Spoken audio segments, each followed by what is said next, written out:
قسمت کا لکھا ہوا ہر شخص کو ملتا ہے، یہ بات طے ہے۔ مجھے اور آپ کو وہی مل رہا ہے جو ہماری قسمت میں لکھا ہے، اس سے ایک حبہ بھی، ایک دانہ بھی کم نہیں ملے گا اور ایک زیادہ نہیں ملے گا۔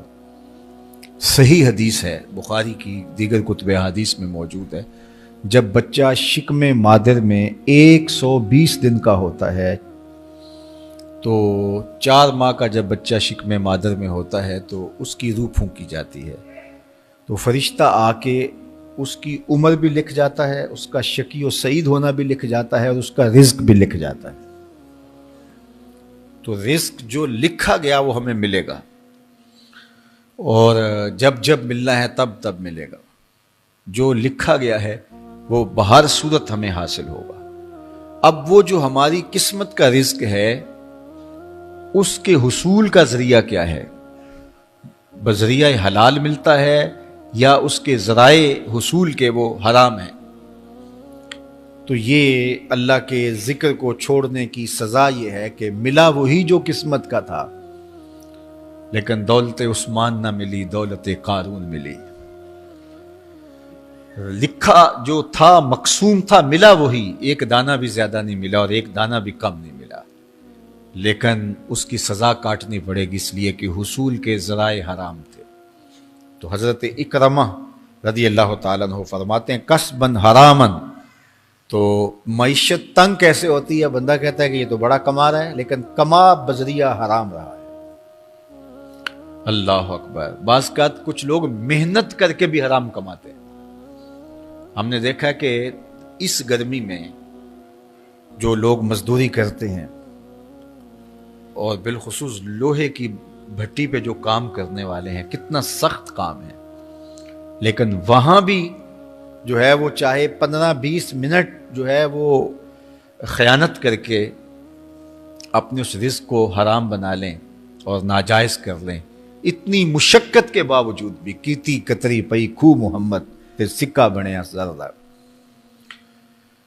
تو ایک سودا ایسے بھی بک جاتا اگر 2 منٹ گاہک کو دیتا، لیکن جھوٹی قسم کھا لی اور وہ لے کے چلا گیا، سودا تو بک گیا لیکن ذریعہ اس کا حرام ہو گیا۔ یہ ذرا دیکھیے، جھوٹی قسم کھانے والے کو اللہ نظر رحمت سے بھی نہیں دیکھے، اتنی بڑی سزا ہے اس کی، اور نہ بکتا کوئی اور آ کے لے جاتا۔ جو قسمت میں لکھا ہے وہ تو آپ کا ہر صورت میں ہوگا، لیکن کچھ لوگوں کو اللہ کے ذکر کو چھوڑنے کا نتیجہ یہ ملتا ہے کہ پھر وہ ان کے ذرائع آمدنی جو ہوتے ہیں، محنت کے باوجود بھی کسب حرام ہو جاتا ہے کسی نہ کسی وجہ سے۔ کئی لوگ دودھ اکٹھا کرتے رہتے ہیں، آخر میں ایک قطرہ پیشاب کا ڈال دیتے ہیں۔ سادہ مثال آپ کے سامنے رکھوں، کتنی محنت سے وہ کیا تھا، تو اپنی ساری محنت کو ضائع کر دیتے اور حرام کا ٹانکا لگا دیتے، ایک قطرے سے وہ سارا ضائع کر بیٹھتے۔ تو یہ اللہ کے ذکر سے منہ موڑنے کا نتیجہ ہے۔ جب تمہارے دل اللہ کی یاد سے خالی ہو جائیں گے، تمہاری زندگیوں میں قرآن نہیں ہوگا، تمہاری زندگیوں کے اندر اسلام کے اجالے نہیں ہوں گے، تو پھر نتیجہ کیا ہوگا کہ معیشت دنک کیا ہے؟ کسباً حراماً۔ دوسرا معنی کہ تنگ زندگی، تلخ زندگی، جو حضرت عبداللہ ابن عباس سے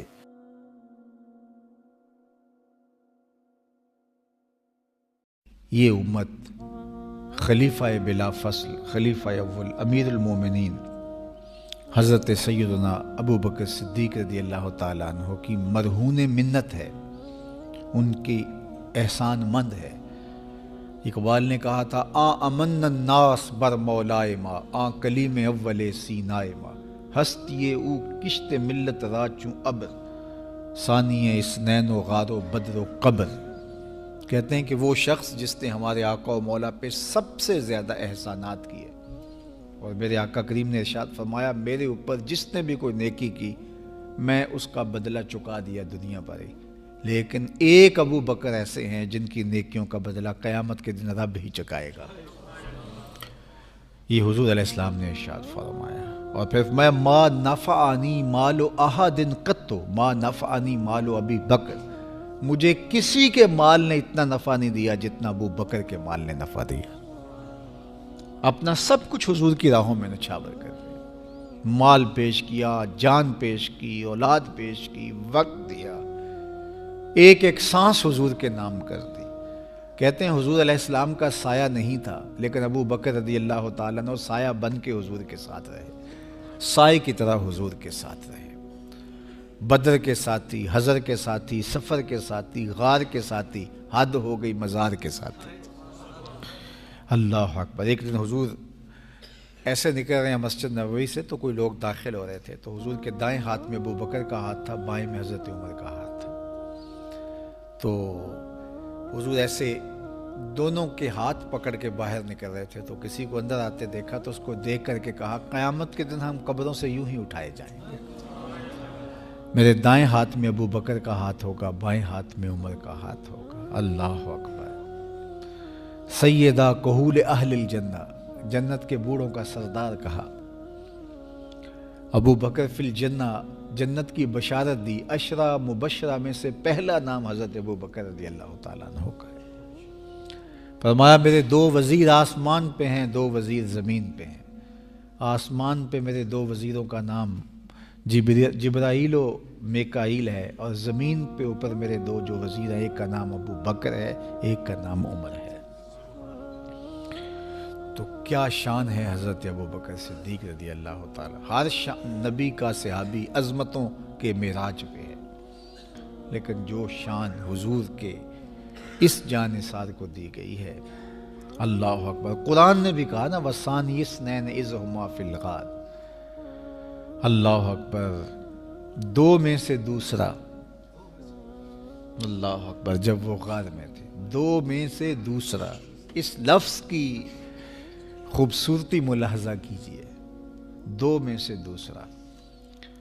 حضرت عمر کہا کرتے تھے، حضرت صدیق اکبر کا ذکر کرتے ساتھ رو پڑتے اور کہتے کہ ابو بکر میری ساری زندگی کی نیکیاں لے لیں، وہ غار والی ایک نیکی مجھے دے دیں. ساری نیکیاں زندگی کی ابو بکر لے لیں، ایک نیکی غار والی مجھے دے دیں. تو ان کی ساری نیکیاں ایک طرف اور ابو بکر کی ایک نیکی ایک طرف. اور حضرت عمر کہا کرتے تھے کاش میں ابو بکر کے سینے کا بال ہی ہوتا. کوئی کم شان ہے؟ یہ حضرت عمر کہہ رہے ہیں. یہ عمر جس کے بارے میں میرے حضور علیہ السلام نے فرمایا کہ میرے بعد اگر نبوت کا دروازہ بند نہ ہوا ہوتا، میرے بعد اگر کسی نے نبی ہونا ہوتا تو وہ عمر ہوتا. اتنی شانوں کے مالک. ان الشیطان یفر من ظل عمر، شیطان عمر کے سائے کو دیکھ کے بھاگ جاتا ہے. وہ عمر کہہ رہے ہیں کاش میں ابو بکر کے سینے پر ہوگا ہوا بال ہی ہوتا. یہ شان ہے، یہ عظمت ہے. سارے حضور کے صحابی عظمتوں کے معراج پر، لیکن ان کی شان ہی وکری ہے. کسی پنجاب شاعر نے کہا کہ سارے یار نبی دے سونے، نہیں کوئی اینا یاراں ورگا، نہ کوئی ہویا نہ کوئی ہوسی، اینا جان نثاراں ورگا، نہ اس دھرتی پیدا کیتا، اینا یاراں ورگا، اعظم شان صدیق کی دساں اکو یار ہزاراں ورگا. وہ عظمتوں کی کس معراج پہ امن الناس بر مولائے ماں، کلیم اول سینائے ماں، ہستی او کشت ملت راچو ابر، ثانی سنین و غار و بدر و قبر. بدر کے بھی ساتھی، قبر کے بھی ساتھی، مزار کے بھی ساتھی، غار کے بھی ساتھی. اور کھیت اسلام کی کھیتی کے لیے ابر بہار کی طرح برسے اور سیراب کر گئے. اور اس امت کے لیے انہوں نے جو کام کیا وہ انہی کا مقصوم